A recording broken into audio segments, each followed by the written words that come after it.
पतिव्रता का तेज केवल एक स्त्री का गुण नहीं, बल्कि वह शक्ति है जो मृत्यु के मार्ग को भी रोक दे। ज्येष्ठ मास की अमावस्या को मनाया जाने वाला वट सावित्री व्रत सनातन धर्म में सुहागन स्त्रियों का अत्यंत श्रद्धा और विश्वास से किया जाने वाला व्रत है।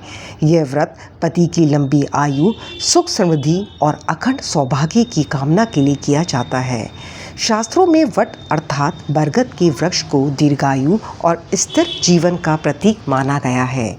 इसलिए इस दिन स्त्रियां वट वृक्ष की पूजा करके उसकी परिक्रमा करती हैं। इस व्रत की कथा महाभारत में वर्णित माता सावित्री और सत्यवान से जुड़ी हुई है। सावित्री अत्यंत तेजस्वी, बुद्धिमान और पतिव्रता स्त्री थी। उन्होंने सत्यवान को अपने पति के रूप में चुना, जबकि उन्हें पहले ही ज्ञात था कि सत्यवान की आयु बहुत कम है। विवाह के बाद जब वह निश्चित दिन आया, तब सत्यवान वन में लकड़ी काटते समय अचेत होकर गिर पड़े और उनके प्राण लेने स्वयं यमराज आए। लेकिन सावित्री अपने पति के पीछे पीछे चलती रही। उनके तप, धर्म और अटूट प्रेम से यमराज भी प्रभावित हो गए। उन्होंने सावित्री से वरदान मांगने को कहा। सावित्री ने पहले अपने अंधे सास-ससुर की दृष्टि और उनका खोया हुआ राज्य वापस मिलने का वर मांगा। फिर अंत में संतान प्राप्ति का वर मांगा।